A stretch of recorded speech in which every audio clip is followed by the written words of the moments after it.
Olga sat on a narrow bench in the corridor of St. Mary's Hospital, trying to warm herself in the thin hospital gown the nurse had given her.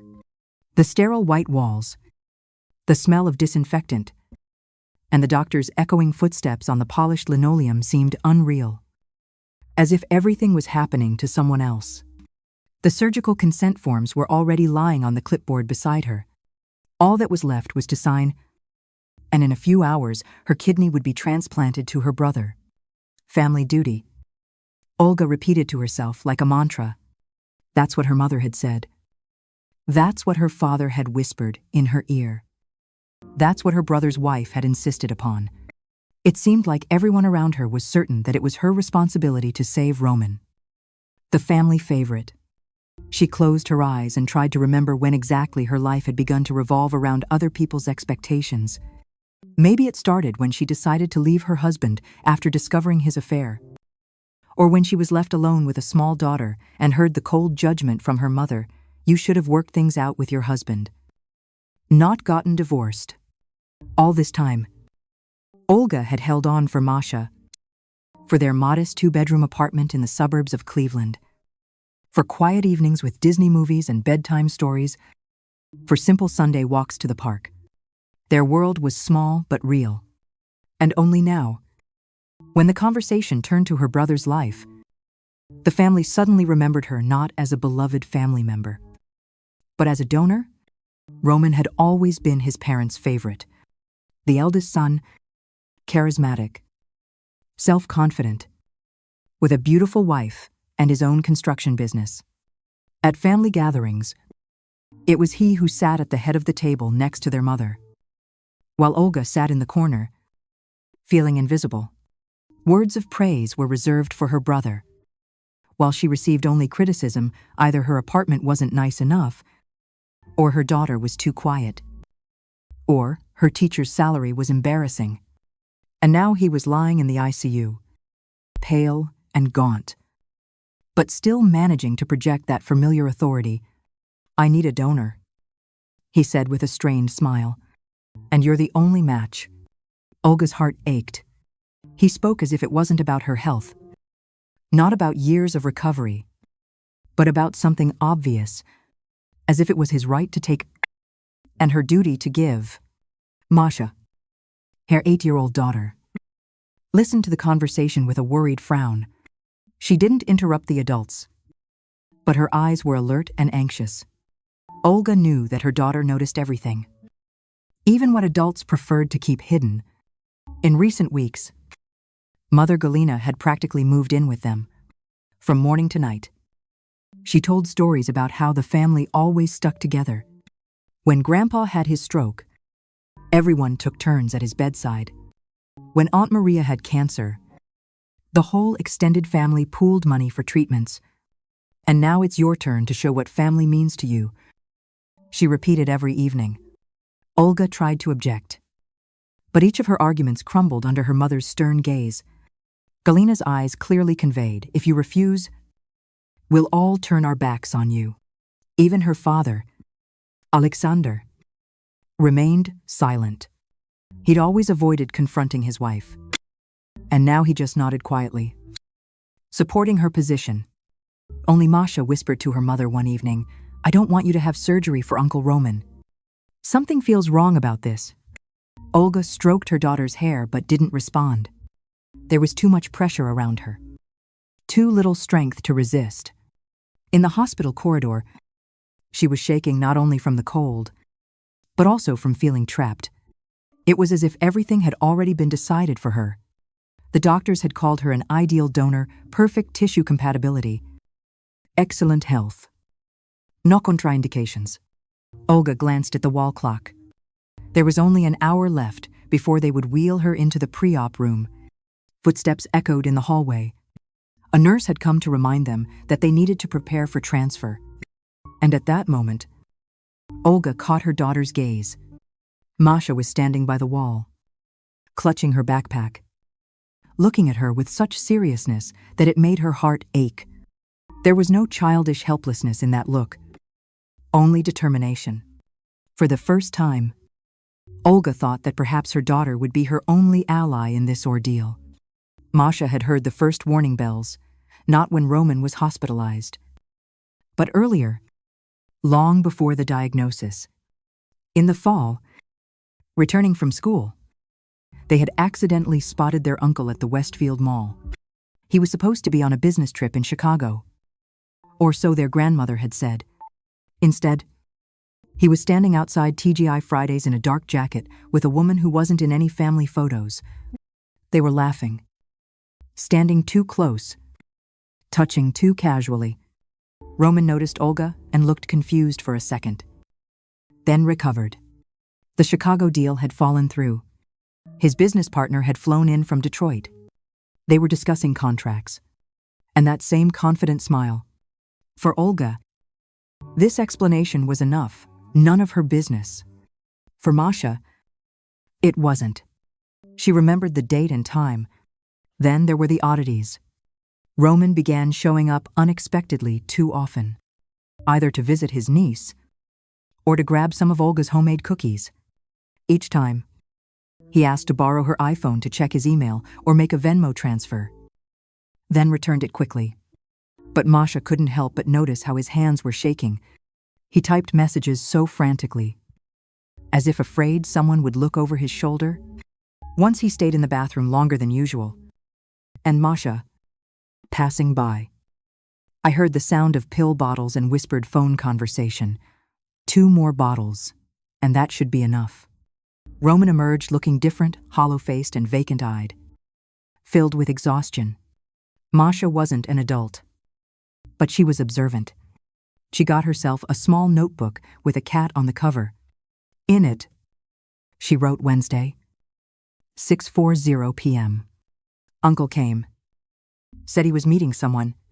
Smelled like mouthwash and something medicinal. Plastic bottles rustled in his pocket. Olga didn't encourage her daughter's detective work, but the girl kept the notebook hidden. She acted quietly, taking photos on her iPad of pill bottles and prescription boxes she glimpsed in Roman's car when they occasionally stopped by for a quick visit. There were medication names Masha didn't recognize, but she looked them up online. In the school library, she printed out pages with drug descriptions. Long-term use. Kidney damage risk. Do not combine. Prescription only. Next to them, in neat handwriting, if he's sick, why is he hiding it? If he's not sick, why is he taking all this? Meanwhile, at home, the chess game of family obligation was being set up. As soon as the doctors identified Olga as the ideal donor, Galina switched into overdrive. Grocery deliveries, homemade casseroles, and constant phone calls appeared more attention than Olga had received in the past 3 years. We've always been a team. Natalia, Roman's wife, suddenly posted in the family group chat with a heart emoji. That same evening, Roman arrived with an expensive art set from Masha's drawing. The girl accepted the box, said thank you, and wrote it down in her notebook. Gifts started after the blood test. Olga tried to remain rational. The doctors explained that the risk to life was minimal, that donors lived full lives, that she was a perfect match. Each argument sounded reasonable, until her mother began her daily refrain. If you refuse, you'll be responsible for your brother's death. It was no longer about medicine. It was about the guilt weapon that Olga was beaten with every day, from morning until night. Alexander increasingly retreated to his workshop in the garage, emerging smelling of motor oil. Once, when Olga was organizing her medical test results, he quietly asked, "Are you sure about this? I don't know." "Dad," she answered honestly. He nodded, trying to find words. Couldn't, and went out to the back porch. That evening, Masha heard him muttering to himself, Roman, what have you gotten into?" Meanwhile, Masha was piecing things together. At the hospital, when they were sitting in the waiting area, Roman asked to borrow her iPad to stream some cartoons so she wouldn't be bored. He returned it 5 minutes later. The girl opened the recent browser tabs and saw a login for someone named Kyle. In the Facebook Messenger web version, she glimpsed a message. After the surgery, we'll return to previous quantities. She took a screenshot and saved it without asking questions. When Masha told Olga about this, her mother went pale but whispered, "We might be wrong. We might be misunderstanding." This too was true, the terrible truth of an adult no longer certain of anything. One evening Masha couldn't hold back. "Mom, if Uncle Roman were good and honest, would you give him your kidney?" "Probably." "Yes," Olga said after a pause. "If I knew it was right. But what if he's bad? If he's pretending to be sick on purpose? That doesn't happen." Olga tried to smile. "Illness isn't something you fake. It happens." Masha answered quietly. That night, the girl took out her notebook and spread clippings, photos, and printouts on the carpet. She assembled a timeline: dates, messages, pill bottles, other people's names on prescriptions, business meetings that somehow took place in their own city. She didn't understand everything, but she grasped the essential truth. This wasn't about fate or accidents. This was about choice. Roman had chosen to walk a dangerous path and wanted his sister to pay for it with her body. In the morning, Masha went to their neighbor Anna, a quiet retiree from 5B who brought them cookies and always told the truth. "It's like a cat," Anna said. "If you hold it too tight, it scratches." The girl laid everything out for her: the notebook, the printouts, the screenshots.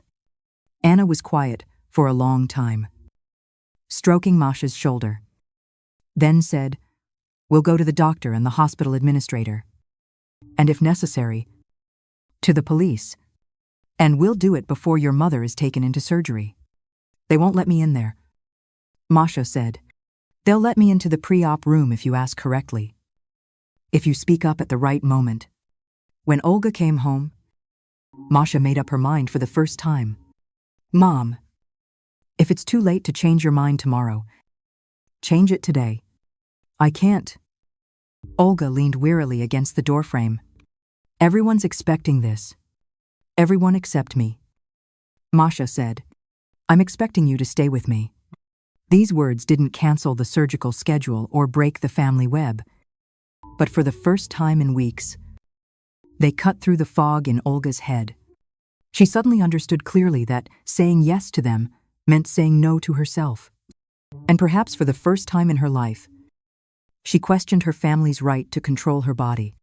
Another crisis had erupted at the hospital the day before. Natalia, Roman's wife, had started screaming when she learned that the surgeons wanted to postpone the operation due to scheduling conflicts in the OR.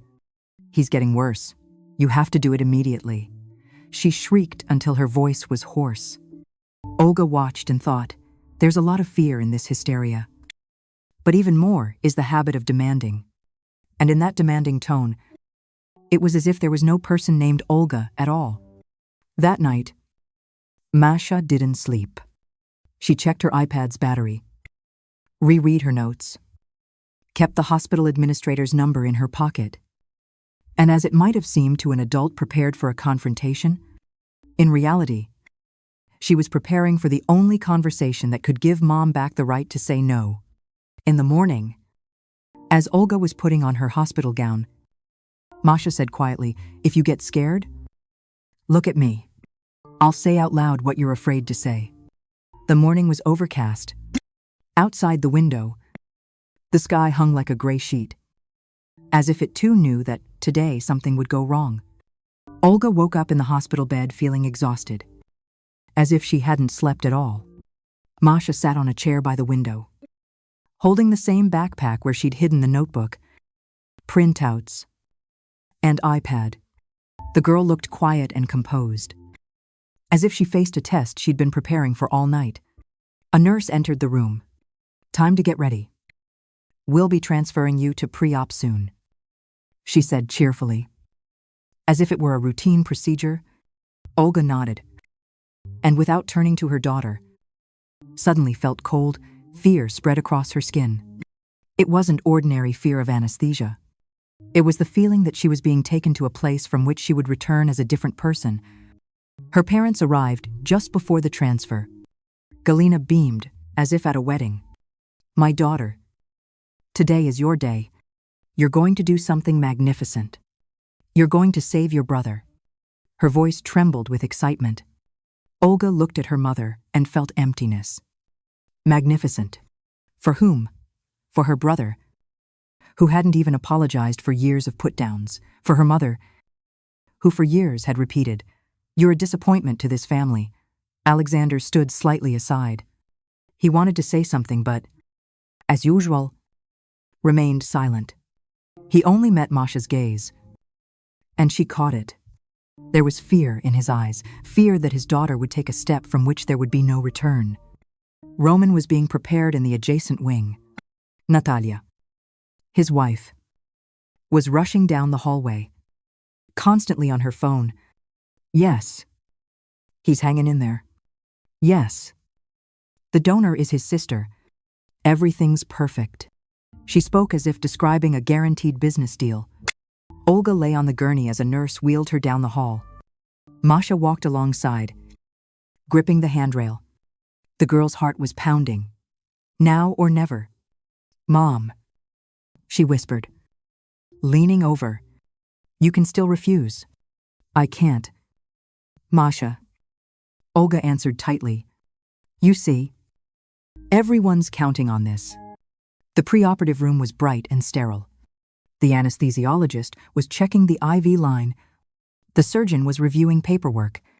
Olga was about to sign the final consent form when the doors swung open. Masha stood in the doorway. With her was their neighbor Anna, out of breath but determined. "Forgive the interruption," the older woman said, catching her breath. "But the child has something very important to tell you, something crucial." The nurse was already moving to escort them out. But the surgeon raised his hand. "Let her speak. In cases like this, it's better to pause than regret later." Masha took a step forward, clutching the iPad in her hands. Her voice was shaking, but her words were clear. "Mom shouldn't give up her kidney. Uncle Roman caused his own illness. He's been taking pills for years, many different ones. He sells them to other people. I saw the text messages, the photos, heard the phone calls. I have everything documented." Silence fell over the room. Even the IV pump seemed too loud. Olga felt her temples throbbing. She looked at her daughter and understood. Here it is. "That no, I couldn't say myself." The surgeon frowned. "Do you have evidence?" he asked carefully. Masha nodded and handed over the iPad. On the screen were screenshots of text conversations.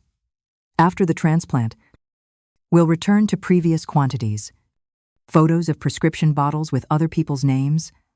Audio of Roman speaking into his phone. "The teacher will cave. She'll sign." The surgeon's face went pale as he handed the iPad to the anesthesiologist. "Stop the preparation immediately," he ordered firmly. "I'm calling the medical director." The nurse froze, then began removing the equipment from Olga's arm. At that moment, Galina burst into the room. "What's going on? Why are you stopping?" Her voice rang with fury. "Because your granddaughter has brought forward serious allegations," the surgeon replied. "If they're confirmed, this operation is impossible. Donation, under such circumstances, is prohibited." "It's all lies," the mother screamed. "Olga made it all up. And the child is just repeating it. She's always been jealous of her brother." But in the silence, a recording suddenly played from the iPad. Roman's voice was sharp and mocking. "After the operation, she'll go back to her teacher's salary, and I'll get back to business." Galina stopped short. Panic flashed in her eyes. Alexander, who had been standing by the door, spoke firmly for the first time. "Enough. We all heard that." Olga lay on the gurney, her heart beating so loudly it seemed everyone could hear it. She looked at Masha and understood that right now, her daughter hadn't just saved her health. She had broken the web of family obligation that had been strangling Olga her entire life. The operation was stopped. And explanations, investigations, and scandals lay ahead. But the most important thing had already happened. The girl had found the strength to say no for her mom. The medical director came to the preoperative room quickly, a tall man with a stern face and a folder under his arm. He was followed by the hospital's legal counsel and 2 more doctors. The atmosphere in the room became even more tense. "What's this about unauthorized intervention?" he asked sharply, nodding toward Masha and Anna. "The child has provided evidence," the surgeon answered calmly. "I stopped the preparation. The decision is yours." Masha stepped forward. She was trembling, but she held the iPad with both hands. "I documented everything. Uncle Roman destroyed his own kidneys. He's been abusing prescription drugs for years and selling them, trifling them. Here are the text messages. The photos. I emailed copies to the hospital." The medical director frowned and gestured to the anesthesiologist, who was already holding printouts that had been sent from reception. The doctors quickly reviewed the first pages, and heavy silence fell over the room. "This is serious." The legal counsel finally said, "If this is accurate, we must immediately suspend the operation. Organ donation during artificially induced disease is a violation of law and medical ethics." Galina erupted. "She's just a child. What could a child possibly understand? Someone put her up to this. No one put me up to anything." Masha said clearly, "I wrote it all down myself. Here's my notebook." She opened the worn cover with the kitten and showed the neat notes. Dates. Times. Quotes. March 10, Uncle said on phone, "I'll be back to previous volumes 2 months after surgery." March 12, pill bottles rattling in bathroom. March 15 inches texts. Name, Kyle. Conversation about new shipment. Olga stared at her daughter in amazement. Never had she suspected that the girl was conducting a complete investigation. The door opened again. Natalia, Roman's wife, entered the room. She was pale, her hair disheveled. "What's taking so long?" she nearly shouted. "He's getting worse. He needs the transplant now." The medical director raised his hand. "Ma'am, we have reason to believe that your husband's kidney failure is related to prescription drug abuse, and that he deliberately concealed this from his family and medical team." Natalia went even paler. She lowered her eyes, and it became clear that she knew something. At that moment, Alexander stepped forward. His voice was shaking, but firm. "I overheard Roman talking to someone a couple weeks ago. He said, 'My sister will give in anyway. Family duty is a chain around her neck.' I didn't want to believe it then, but now I see it's true." Galina turned sharply to her husband. "You shut up. You've always been weak." "No." Alexander suddenly raised his voice. "Enough silence. Enough covering up." For Olga, these words sounded louder than sirens. For the first time in his life, her father wasn't backing down from her mother. The medical director made notes in his file.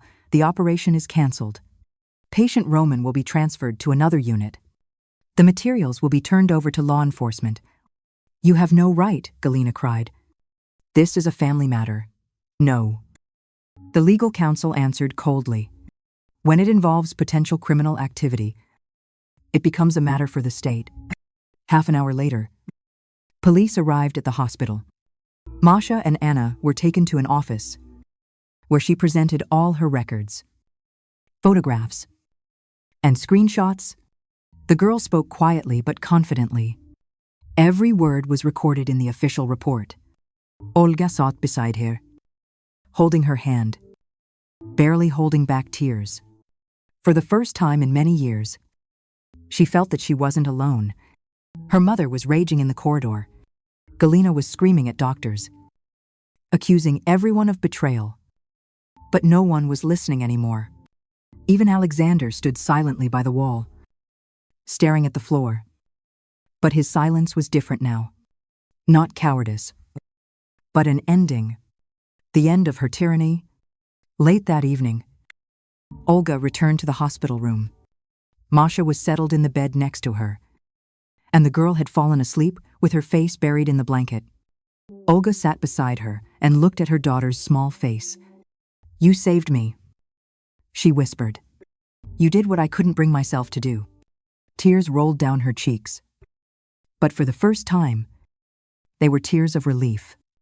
The next day, headlines flashed in the local news: Medical Board halts transplant surgery. Criminal investigation launched. Roman's name hadn't been mentioned yet. But Olga knew this was only the beginning. Ahead of them were interrogations, scandals, family breakdown, and long months of investigation. But now she was certain that together with her daughter, she could endure anything. Because for the first time in her life, behind her stood not the whip of family obligation, but a small, childish shield, the most reliable one of all. The morning after the cancelled operation felt like a hangover. There was an odd quiet in the hospital ward. Doctors spoke in hushed tones. Nurses avoided eye contact with Roman's relatives. Only the dull sound of dress shoes could be heard in the corridor, the detective and FBI agents walking toward the room. Olga sat in a chair by the window. Masha was dozing with her head on her mother's shoulder. Anna had brought tea in a thermos to keep your strength up and quietly left them alone. The investigation moved quickly. First, they questioned the doctors. Then family members. Roman, connected to dialysis machines, was furious, demanding they mind their own business. But police silently confiscated his iPhone, laptop, and documents from his home safe. By evening, it was revealed that Masha had indeed uncovered an entire operation.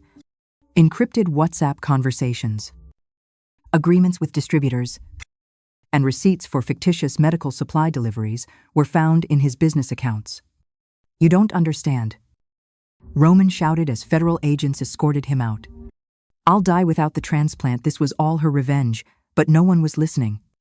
The family shattered like a crystal glass hitting the floor. Galina went wild with rage. Accused Olga of destroying her brother. Tried to get meetings with the hospital CEO. Threatened lawsuits. But the evidence spoke for itself. Moreover, the investigation revealed that their mother had known about her son's suspicious activities, but chose to stay silent to preserve the illusion of a perfect family. Alexander unexpectedly found his voice. During one interrogation, he stated directly, I heard Roman negotiating drug sales. I was a fool for keeping quiet. I thought it would blow over. But now I see that because of my silence, my daughter almost lost her health. After that, he never returned to his wife. He rented a small apartment downtown and began visiting Olga and Masha every Sunday. They cooked dinner together, played Scrabble, talked about everyday things. For Olga, it was a revelation for the first time. She saw her father as an actual person. Roman was eventually brought to trial. The evidence was overwhelming. Sales of prescription opioids, forged medical documents, massive debts to suppliers. The court proceedings lasted months. Each session covered in the Cleveland Plain Dealer. Local contractor ran illegal prescription drug ring. The headlines read, Sister's refusal to donate organ exposes criminal scheme. Olga tried not to read the articles. She had enough sleepless nights of her own. The sentence was announced in early winter, 8 years in federal prison. The judge noted that mitigating circumstances and serious health conditions were considered, but Roman would have to receive dialysis treatment while incarcerated. Natalia, Roman's wife, filed for divorce immediately after the first hearing. Olga received a brief text from her. Thank you. Now I understand who I was living with. They never spoke again. Galina never forgave her daughter. You should have saved your brother at any cost. She screamed at their final meeting. But now her voice sounded hollow. Olga watched and thought, no. I shouldn't have. A real family's duty is not to sacrifice their children for the favorites. Meanwhile, Masha continued to amaze the adults. She was invited to speak at her school's assembly about how sometimes even children can protect adults. The girl stood at the podium, small but confident, and said, if something feels wrong, you have to speak up, even if no one believes you at first. The principal wiped away tears, and the auditorium erupted in applause.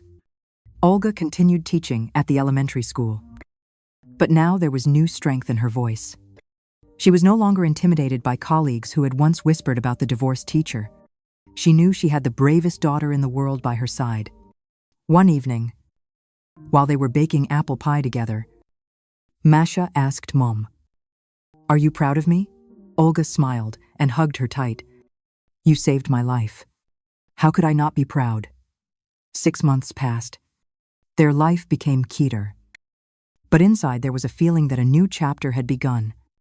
Olga was no longer afraid to live for herself and her daughter. Alexander continued visiting on weekends. He told stories about his childhood, about his dream of becoming a pilot, about regretting that he'd stayed silent for so long. Masha listened and wrote in her new diary, not suspicious facts this time. But small joys. Grandpa taught me to play chess. Mom's apple pie turned out perfect. We walked in the rain and laughed. Olga understood they had survived a terrible ordeal and emerged as different people. Now she knew the true meaning of family duty, and understood that a real family doesn't demand sacrifices, it holds your hand when you're frightened. She looked at Masha, at her serious eyes and confident gaze. Yes, Olga thought. The smallest person in the family turned out to be the strongest. It was her voice that saved me when I couldn't tell the truth myself. Story 2. Tatiana Vladimirovna Sergeeva never thought that her life could collapse in 1 minute. At 42, she was at the peak of her career as a leading cardiac surgeon at the Central Clinical Hospital, a woman who was trusted with the most complex operations, whose hands saved lives every day. Her marriage to Dmitry had seemed exemplary for 15 years, together mutual respect, common goals. Or so she thought. It all started with a phone call on Thursday morning. Tanya was preparing for a planned operation when the secretary told her that her husband had been in an accident and was in the hospital on Tverskaya. Her heart sank. Dmitry was her anchor, the only person who understood her completely. Dropping everything, she rushed across the city. In the emergency room, she was met by a nurse with a surprised look on her face. "Excuse me, who are you?" to the patient. "His wife, Tatiana Sergeeva." "Where is my husband?" The nurse hesitated, looking at the computer. It was written here that his wife was already with him. Anna Dmitrievna Kuznetsova. The world around Tanya began to slowly spin. Anna Dmitrievna. Who is this? Perhaps there is a mistake in the documents. She muttered. "Show me where he is." Climbing up to the 3rd floor, Tanya tried to find a logical explanation. Maybe a colleague at work, a sister, although Dima had no sisters. Ward number 312. The door is ajar. Dimitri's voice is weak, but recognizable. "Anya, don't cry. Everything will be fine. Children, how are you?" Mashenka asks, "When Daddy will come home." And Artyomka even drew a picture of you in bed with a thermometer. Tanya froze. Children? What children? She and Dmitry had no children. At his insistence, they put off this question year after year. "Tell them that Daddy will soon get better and that I love them very much." Ta's hands did not shake as she pushed the door. Her husband was lying on the bed. His head was pale and bandaged. Next to him stood a woman of about 30, dark-haired, wearing a red sweater. On her hand was a wedding ring, exactly the same as Tanya's. Dmitry saw her and turned even paler. "Tanya," he exhaled. The woman in red turned around. Her face expressed bewilderment and confusion. "Dima, who is this?" "I'm his wife," Tanya said clearly. "And who are you?" "I'm his wife too," the woman answered, confused. "Anna, we've been married for 10 years. We have 2 children." Silence hung in the air, heavy and stifling. Dmitry closed his eyes, as if hoping that when he opened them, one of the women would disappear. Dim. Tanya's voice was dangerously calm. "Explain to me what's going on here." "Tanya, I can explain everything." "Explain." Not here. Please. Anna, can you leave us alone? Anna looked at her husband, then at Tanya. There was so much pain in her eyes that Tanya felt sorry for her. I'll wait in the hallway, she said quietly, and left. Dmitri tried to sit up, but Tanya stopped him with a gesture. Lie down and tell the truth. Only the truth. I find this difficult. Do you have another family? A pause. A nod. For how long? 10 years. Your children? Yes. Each answer was like a stab. Tanya sat down on a chair next to the bed. Her hands, which had never shaken during the operation, were shaking now. 15 years. Dmitri. 15 years of marriage, and 10 of them you lived with another woman. Can I explain where you were when you said you were on business trips with her? Not always. Answer clearly. Yes or no? Yes. Often. Tanya stood up and went to the window. The city was bustling below. People were rushing about their business, unaware that on the 3rd floor of the hospital, someone's life was falling apart. She knows about me. Anna thinks I'm divorced. That you're an ex-wife. Convenient. And what do you tell her about our meetings? Joint trips. A family holidays. That we are friends for the sake of work. Tanya turned around. Dmitri looked at her guiltily, like a guilty child. Work. What work? Dim, you are also the director at Technoprom. Something flashed in his eyes. Fear? Guilt? Or something else? Yes. Of course. Work. What does she think you do? Same thing. And a director at the same company? No. At a different one. She didn't feel the cold rage flaring up inside her. No hysteria. No tears. Exactly rage. Calculating and merciless. So you're not just cheating. You're leading a double life professionally. Tanya. Please. Whose money are you using to support your second family apartment? Food. Clothes for the kids. I work 2 jobs at the same time. Well done. Or maybe with my money. With my surgeon's salary. Silence was the answer. Tanya went to the door, then stopped. Do you know what's the worst thing? Not that you have another wife. Not that you have children I didn't know about. But that you're so good at lying. 15 years. You looked me in the eye and lied to me every day. And I didn't suspect a thing. I didn't want to hurt you. I didn't. Tanya turned to him. Then why did you even marry me? Or her? I love you both. Shut up. Just shut up. She left the room. Anna sat in the hallway, tearful and confused. He told the truth. She asked, I'm afraid so. Tanya answered, How old are you? 36. Do you work in a kindergarten? As a teacher, Dmitri helps financially. Of course. He is the father of my children. Tanya nodded. Everything matched. Dmitri lived on her money and supported another family with it. Anna, can I have your phone number? Why we need to talk? Seriously, talk. We are here. Anna gave the number. Tanya wrote it down in her phone. I will call you tomorrow. In the meantime, think about what you know about your husband.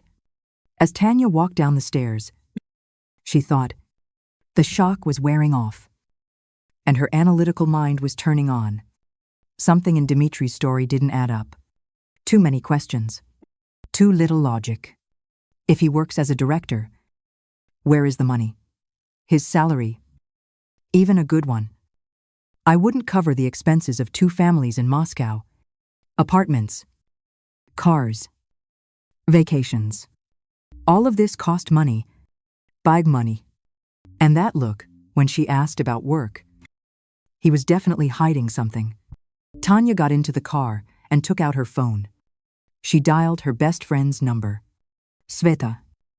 It's me. Can you meet urgently? Sure. What happened? You're talking strangely. I'll tell you when we meet.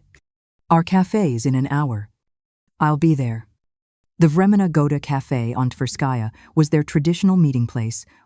Here they discussed work, personal life, made plans. Svetlana Mikhailovna Krovtsova. A cardiologist, a friend and colleague for 20 years.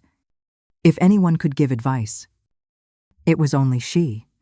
Sveta was already sitting at their usual table when Tanya arrived. One look at her friend's face, and Sveta became wary. What happened? Tanya told him everything, every detail, every conversation, every feeling. Sveta listened silently, occasionally shaking her head. God. Tanechka. I don't know what to say.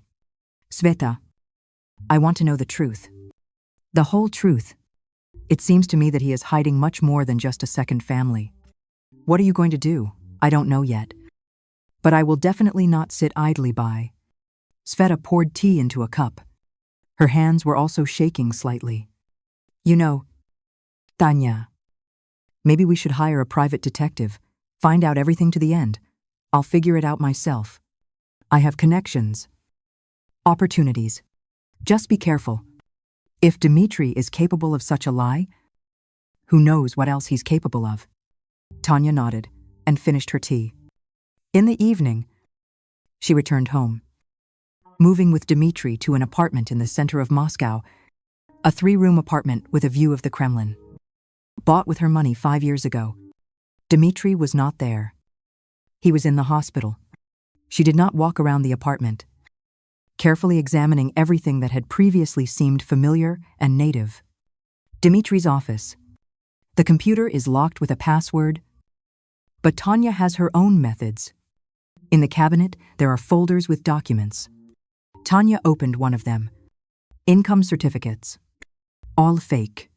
She understood it right away. 2 round sums. Strange seals. But this is interesting. A lease agreement for an apartment in the southwest. So, the second family lives there. In another folder, there are photos. Dmitri with Anna and the children. A happy family at the sea. At the Dacha. In the park. And here is another photo. Dmitri with another woman. A blonde. About 30 years old. And again children. But different ones. Tanya's head was spinning. A third family. This was beyond comprehension. The phone rang. An unknown number. Hello. Tatiana Vladimirovna. This is Anna. We met at the hospital today. Yes. I remember. Did something happen? I found something. Can we meet? It seems to me that we both don't know the truth about our husband. Where and when? Tomorrow morning, in Sokolniki Park at the main entrance. I'll be there.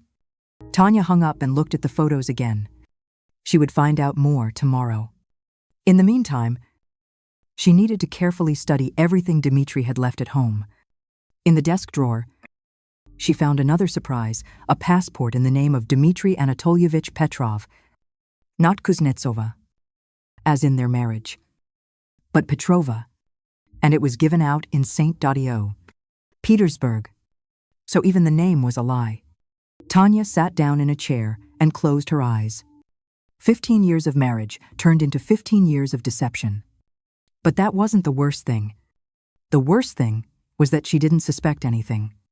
The doctor, accustomed to noticing the slightest changes in the condition of her patients, I did not notice that her own husband was living a triple life. Who was this man really, and how many more secrets was he hiding? The investigation would begin tomorrow, and Tanya was sure that what she would find out would surpass all her worst expectations. The morning was foggy and cold. Tanya arrived in Sokolniki half an hour before the appointed time. She wanted to look around and think. She had barely slept the night before. Going over in her head all the oddities in Dmitri's behavior over the past few years, Anna showed up exactly at the appointed time. She looked awful, red eyes. Appale nervous movements. She was holding a large bag. Thank you for coming, she said. I thought all night. We need to talk. They found a bench in a quiet corner of the park. Anna took a folder out of her bag. Last night I dug through the whole house, looking for an explanation, and found this. She handed Tanya several documents. The income certificate was fake. Tanya, Saw it right away. A lease agreement for an apartment in another area and another passport in the name of Dmitry Sergeyevich Volkov. 3 different names. Tanya muttered. Kuznetsov. Petrov. Volkov. And this Anna took out the photographs. I found them in his old jacket. The picture showed Dmitry with 2 more women. Both were strangers. And children. Many children. How many families does he have? Anna asked in a trembling voice. I don't know. But we need to find out. Tanya studied the documents. Her professional intuition suggested something more than just polygamy. Anna, tell me honestly, has Dmitry ever asked you for a loan or offered to invest in something? Yes. Anna's eyes widened. 6 months ago. He was talking about a startup. Some kind of food ordering app. He asked to borrow 30,000 to develop the project. And you gave it to him, of course. He's a husband. He was a husband. He gave it to him. Said that the project is not profitable yet. But it will pay off soon. Tanya nodded. The picture was becoming clearer. And he asked me for 50,000 for the same project. And I gave it. So, he is collecting money from all of us. Looks like it. Anna, I need the contacts of these women with a photo. Can you help? I don't know how to find them. But I do. I have connections. They exchanged phone numbers and agreed to keep in touch. Tanya understood that Anna was now an ally. Not a rival. They were both victims of the same swindler. Returning home, Tanya called an old friend, Igor Stepanov, a private detective with whom she had once worked on medical examinations. Igor, I need help. Urgently. Listen, Tatiana Vladimirovna. She explained the situation. Without going into details, Igor listened in silence. I see. Classic scheme. There are many of them now. Send me photos and all the documents you have. I'll find out everything in 2 days. Igor, I have one more request. Check my best friend, Svetlana Krovtsova, cardiologist. Why intuition? Tanya sent all the materials and began to wait. And in the meantime, she decided to conduct her own investigation. In the evening, she went to the hospital to visit Dmitry. She needed to talk to him again. But already knowing more facts, Dmitry was lying alone, reading something on his tablet. Seeing Tanya, he tried to smile. How are you feeling? She asked. Sitting down next to him. Better. The doctors say they'll discharge you tomorrow. Where are you going? To me or to Anna? Dmitry sighed. Tanya, I know you're angry. I'm not angry. Dim. I want to understand. Explain to me how you managed to live with 2 families for 15 years. I'm 15. I met Anna 10 years ago. And did you get married right away? Not right away. A year later? Why did she get pregnant? She didn't nod. Logical. But the questions only grew. Where do you actually work? At Technoprom. And the director? Don't Lee. I checked. There is no such position at Technoprom. And no one with your last name works there. Dmitry turned pale. How do you know I have connections? So, where do you work? Nowhere permanently. Freelance. Website development. How do you support 2 families with yours? He quietly admitted. And sometimes with Anna's money too. And the startup, an app for ordering food. Dmitry closed his eyes. There is no such startup. He said barely audibly. So you're just stealing money from us. I'm not stealing. I'm borrowing money that I'll never pay back. Silence. Tanya took out her phone and showed photos of other women. Who are these? Dmitry opened his eyes and saw the photos. His face turned gray. Where did you get that? It doesn't matter. Answer the question. It's hard to explain. Do you have another family, Tanya? Please. Answer. Yes or no? Yes. How many? 2. That makes 4 families. 4 wives. 3 wives. I'm not officially married to one of them. Tanya stood up and walked around the room.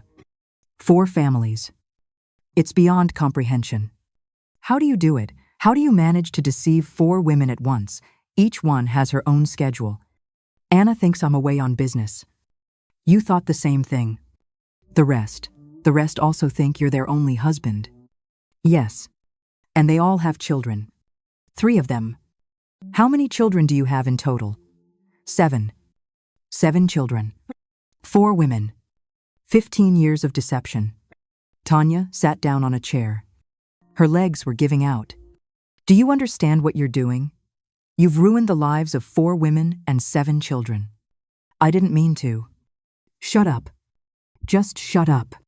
Tanya left the room and called Igor. How's the investigation going? Preliminary data so far. Your husband is a professional fraudster.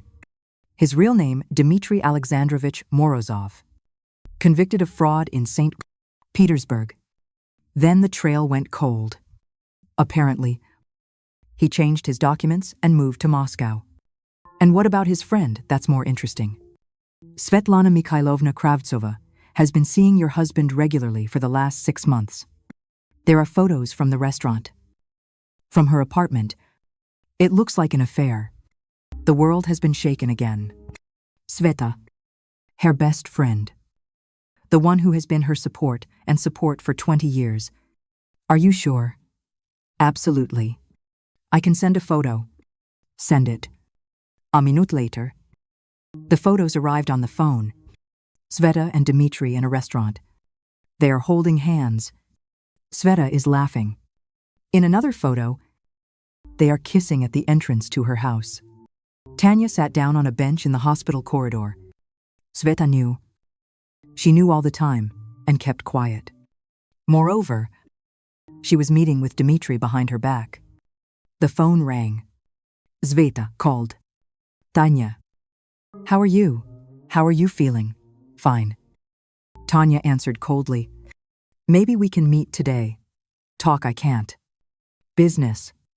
Then tomorrow I'm worried about you. I'll think about it. Tanya hung up. Hypocrisy. 20 years of friendship and such betrayal. She needed to talk to the saint in person. But not now. First. She needed to gather all the facts. She called Igor again. I need complete information about all of Dmitry's wives. Names. Addresses. Contacts. And also check my mother, Elena Vasilyevna Petrova. The pensioner lives on Tverskaya. Okay. Everything will be ready by tomorrow. Tanya returned home and sat down at the computer. Everything needed to be systematized. On a piece of paper, she began to draw a diagram of Dmitry Morozov. Real name. Married to Tanya Sergeeva for 15 years. Officially married to Anna Kuznetsova for 10 years. Officially married to an unknown woman for 3 years. Officially cohabiting with an unknown woman. 4 children. 7 people. Income. Cheating wives. Non-existent communications startup. Svetlana Kravtsova. Mistress. The picture was terrible. A professional fraudster who created an entire network of deception, and in the center of this network was she, Tanya, who not only became a victim, but also unwittingly sponsored this entire scheme with her money. But the most painful betrayal of the world, the best friend who knew the truth and kept silent, who dated her husband and lied to her face. The home phone rang. The number appeared on the display. Mom. Tanechka. How are you? You haven't called in a long time. Everything is fine. Mom. And how is Demachka? I heard he was in the hospital. Tanya was wary. How did Mom know? Who told you? Just heard somewhere.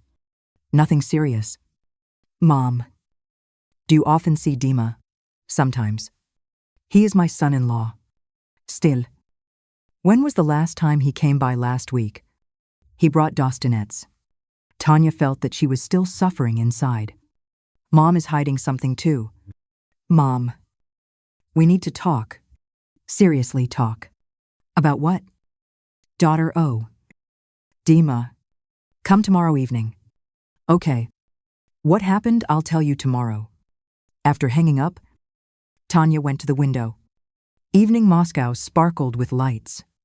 Life went on, as usual. And her whole world was falling apart. Her husband turned out to be a swindler with 4 families. Her best friend is a traitor, and this swindler's lover, and now her mother is hiding something. Who can she trust? Is there at least one honest person in her life? In the morning, Tanya went to work. She needed to distract herself, to do something useful.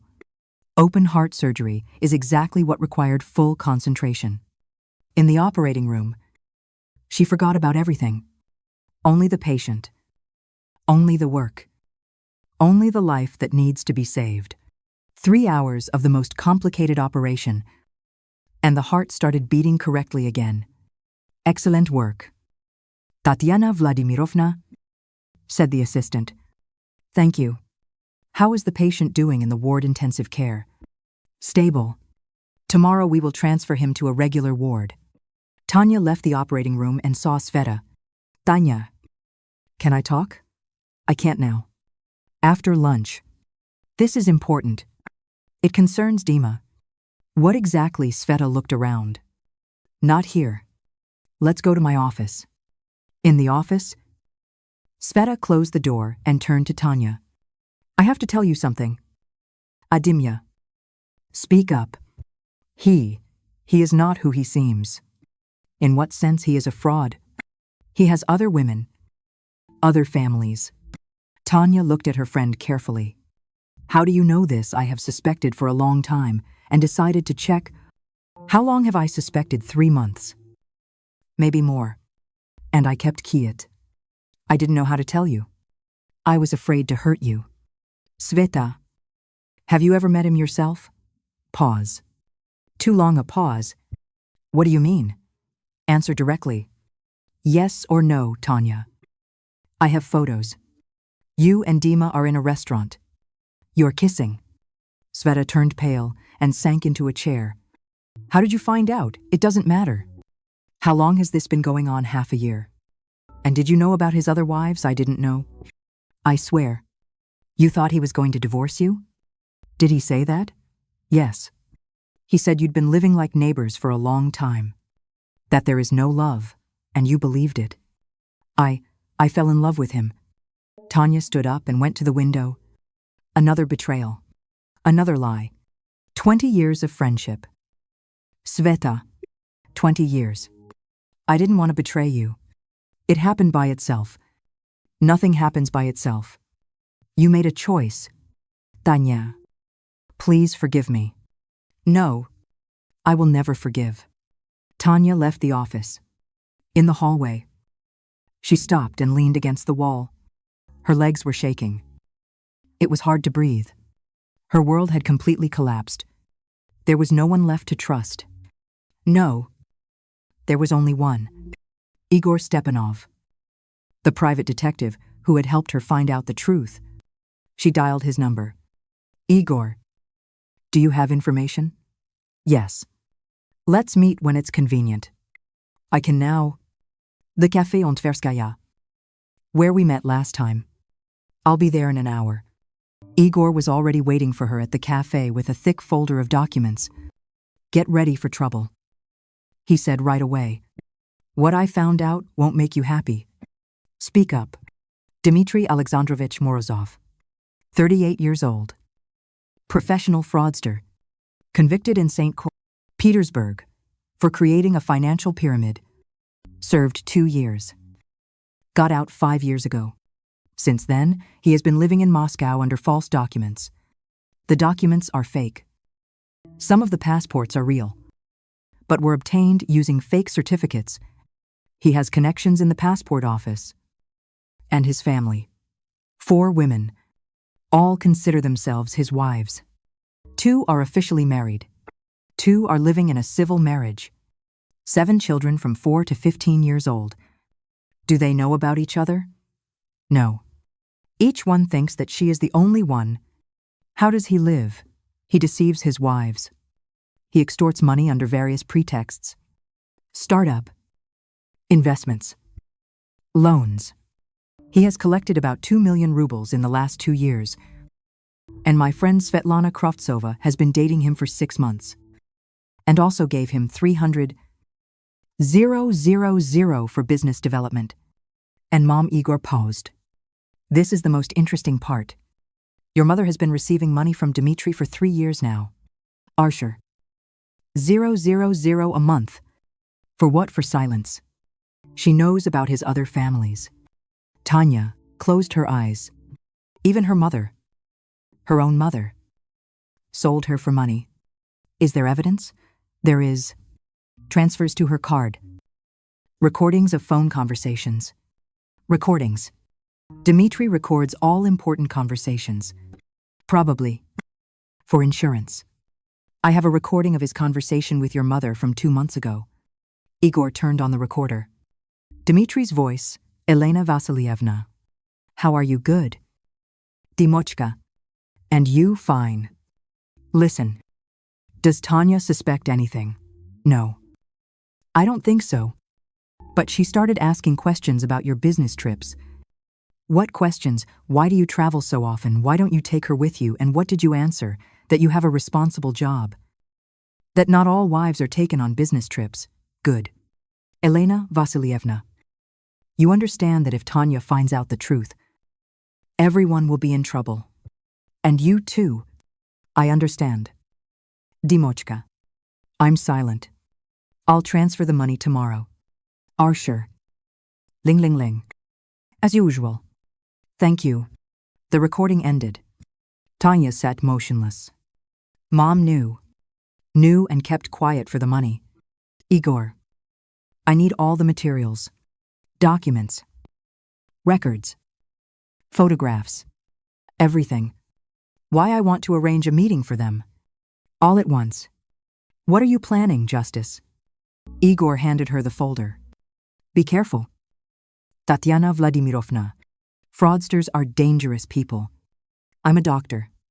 I'm used to danger. Mom came home in the evening. Tanya met her as usual, kissed her, asked about her health, offered tea. Mom, tell me about Dima, she said when they sat down at the table. What should I tell a good man? Caring. Do they come to see you often? Sometimes not very often. And does he give you money? Mom became wary. What money? Mom. I know everything. Igor showed me the documents. What Igor? A private detective.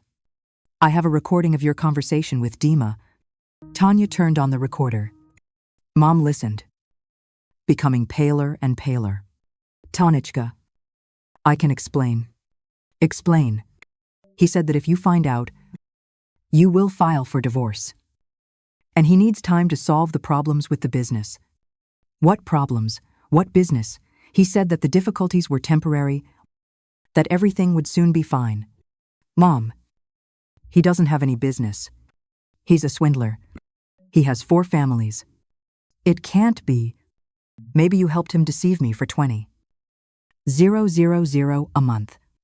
Mom started crying. I didn't know. He said that it was temporary. 3 years. Mom. You took money from him for 3 years and kept quiet. Forgive me. Tanechka. I'm old and stupid.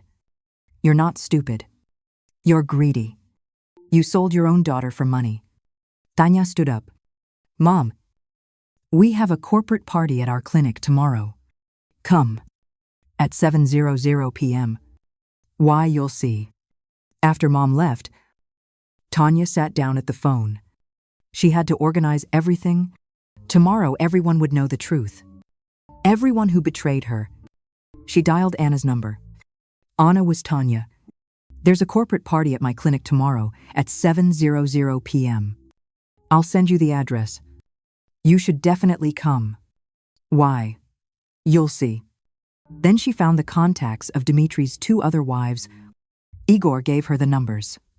She called each of them, introduced herself as a work colleague, invited them to meet Nader Tusev. And finally Sveta. There's a corporate party tomorrow. Come. Tanya. Aren't you mad at me? Come. Let's talk. The plan was ready. Tomorrow everyone would gather in one place. All the wives. Mom. Sveta. And she will take Dmitri from the hospital under the pretext of discharging him. Justice will prevail. And everyone will find out who Dmitri Morozov really is. In the morning at the hospital, Dmitri met Tanya with surprise. Did you come for me? Yes. You are being discharged. I made arrangements with the doctors. Thank you. He smiled for the first time in these days. You know, I thought about it all night. We can fix everything. Start over, of course we can. Tanya agreed. I have a corporate party at the clinic today. Will you come with me? Is it worth it after everything that happened, Dim? My colleagues don't know anything. And then we need to show that we can handle difficulties. Dmitri nodded. Tanya helped him pack his things. And they went home. What time is the corporate party? He asked in the car. In the clinic's conference room. What was the occasion? Medical Workers' Day. Nothing special. But the management decided to celebrate at home. Dmitri lay down to rest. And Tanya did the final preparations. She checked that the video projector was working, that all the documents and records were there. Igor sent more materials, photographs of all 4 families, bank transfers, copies of forged documents. At 5:00 p.m. Anna called. Tatiana Vladimirovna. I'm here. Where is the conference room? 3rd floor to the right of the elevator. I'll be there soon. The other participants arrived one after another. Marina Sergeyevna Volkova. Dmitri's 3rd wife. A math teacher. 32 years old. She brought 2 children with her. A 7-year-old son and a 5-year-old daughter. Olesya Viktorovna Petrovai. The youngest. 28 years old. Works as a saleswoman. She also has 2 children. Sveta came in a smart dress, clearly hoping for reconciliation. Mom was the last to appear, nervous and worried. Tanechka. Where are the other doctors? She asked. They'll be here soon. Mom. Come into the hall. At 6:30, Tanya brought Dmitri. He stopped at the door. Seeing the assembled group. Tanya. What is this? A corporate party. She answered calmly. Come in. Let's meet. The faces of the women who saw each other were worthy of photographs. Anna recognized Dmitri and approached him. Dima. What's going on here? Marina looked at Anna. Then at Dmitri Seryoza. She called him by his middle name. Who are these people? Olesya stood with the children in the corner. Not understanding the situation, Sveta looked at everyone with growing horror. Ladies and gentlemen, Tanya said loudly, I ask everyone to take their seats. We are starting our event. She turned on the projector. A photo of Dmitri appeared on the screen. Let me introduce the main character of this evening. Dmitri Alexandrovich Morozov. Aka Kuznetsov, aka Petrov. Aka Volko. Age 38. Profession swindler. Dmitri tried to leave. But Anna Dmitrievna continued to Tanya. Mate Marina Sergeyevna. Your husband's 2nd wife. And this is Olesya Viktorovna. The 3rd common-law wife. And, of course, I am Tatiana Vladimirovna. The 1st and most long-suffering wife. Photos of all 4 families appeared on the screen. Children. Documents. In 15 years of our marriage, Dmitri managed to marry 3 more times, have 7 children, and rob 4 women for a total of 2 million rubles. Anna slowly sank down on the table. Marina held the children, who huddled fearfully close to her. Olesya cried. But that's not all. Tanya continued. Svetlana Mikhailovna. Tell those gathered about your relationship with my husband. Sveta turned pale. Tanya. No. You have to. This woman has been my best friend for 20 years, and at the same time my husband's lover for the last 6 months. Photos of Sveta and Dmitry in a restaurant appeared on the screen. And now the most interesting part. Tanya turned to her mother. Mom, tell everyone where you get 20,000 rubles every month. Tanechka, don't embarrass me. This woman is my own mother. She received money from Dmitry for 3 years for keeping silent about his crimes. Tanya turned on the recording of the phone conversation. Mom's voice from the speakers sounded especially pitiful. Dmitry tried to say something, but Tanya stopped him. Shut up. Your turn will be later. She turned to the women. You are all victims of one scammer. Anna, you gave him 30,000 for a non-existent startup. Marina, you gave him 50,000 for business development. Olesia, you sold the dacha and gave him 600,000 to buy an apartment, which he allegedly registered in your name. Svetlana gave 300,000. Ling. I gave more than 1 million over 15 years. A diagram of financial flows appeared on the screen. All this money went to support the rest of his family. You supported each other, without even suspecting it. Anna stood up. I demand an explanation. She turned to Dmitry. And I did too. Marina supported her. Dmitry was silent, looking at the floor. Dim. Tanya said quietly, tell everyone the truth. Who are you really? I didn't want to deceive anyone. What is your profession, programmer? Where do you work? Nowhere. Freelance. How much do you earn? It varies. Sometimes nothing. What do you live on? Your money. Are all your families real? Yes. Your children? Yes. Do you love any of us? Long pause. I don't know. Olesia burst into tears. Her children also began to cry. Anna sat as if made of stone. Marina shook her head. And now, said Tanya, I will tell you what will happen next. She took out a folder with documents. Tomorrow I will file a statement with the police. I have all the evidence of fraud, forgery of documents, polygamy. Dmitry will get a real sentence. Tanya, wait. Don't interrupt.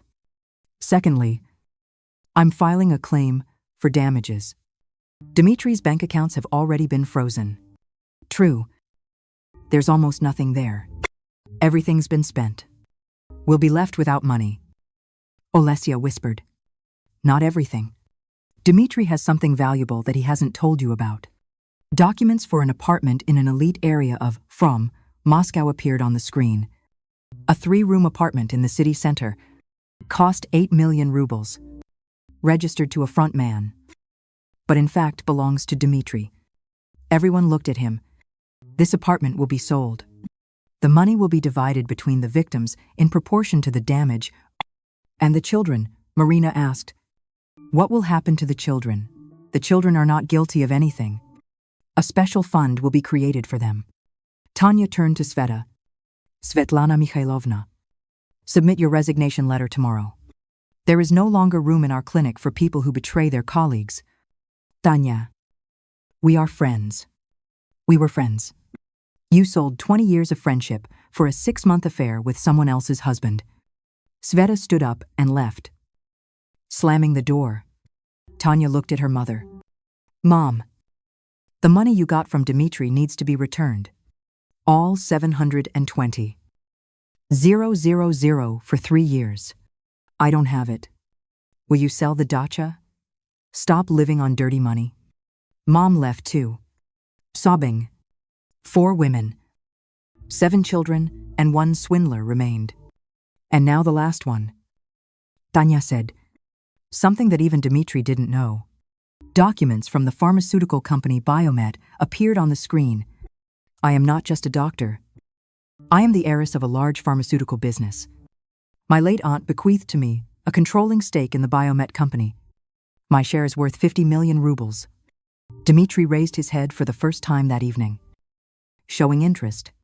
I received this money 6 months ago after the will came into effect and did not say a word to my husband. It's good that I didn't say that. Now, the money is safe. Why are you telling me this? Dmitri asked. So that you understand who you've lost. You could have lived like a king. But you chose the life of a swindler. Tanya turned to the other women. You can go home. Tomorrow my lawyer will contact each of you. We will achieve justice. Anna approached Dmitri. You ruined my life. The lives of my children. Anna. I'll explain. There's nothing to explain. 10 years of lies. 10 years. She's gone. Marina and the kids followed her. Then Olesya. Only Tanya and Dmitri are left. What now? He asked. Now you'll go to the police and write a confession. That will mitigate the sentence. And if I refuse, you won't refuse. I have recordings of all your phone conversations for the last 6 months. There's enough material there to put you away for 10 years. Dmitri stood up. I never thought you were so cruel. And I never thought you were a fraud. We were both wrong about each other. Tanya. Did 15 years mean nothing? They did. And that's why I didn't kill you today. Dmitri headed for the exit. Dim. Tanya called after him. What? Tell all your wives. They're free now. Really free. He left. Tanya was left alone in the conference room. A month later, Dmitri Morozov received 7 years in a maximum security prison for fraud on an especially large scale. The apartment was sold. The money was divided between the victims. Anna moved in with her parents in 2. Marina found a job at a private school. Olesya returned to her hometown. Svetlana quit the clinic and went to Germany. Got a job at a local hospital. Mom sold the dacha, returned the money, and never spoke to her daughter again. And Tanya bought a new apartment in another area of Moscow. She continued to work as a surgeon, saving lives. With money from a pharmaceutical company, she created a charity to help children from single-parent families. 6 months later, a man of about 100 came to see her.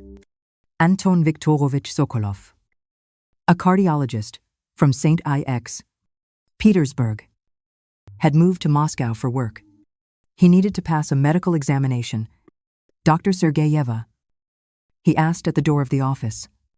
Yes. Come in. He was intelligent, polite, genuine. He told the truth. Even when it was unpleasant, he did not try to impress, did not lie about his achievements. A month later, he invited her to the theater. 3 months later, he introduced her to his parents. 6 months later, he proposed. Anton. Tanya said when he gave her a ring. I have to tell you something about my previous marriage. You'll tell me when you're ready. There's no hurry. And what if what I tell you scares you, Tatiana Vladimirovna? You save lives every day. What could be more terrible than death?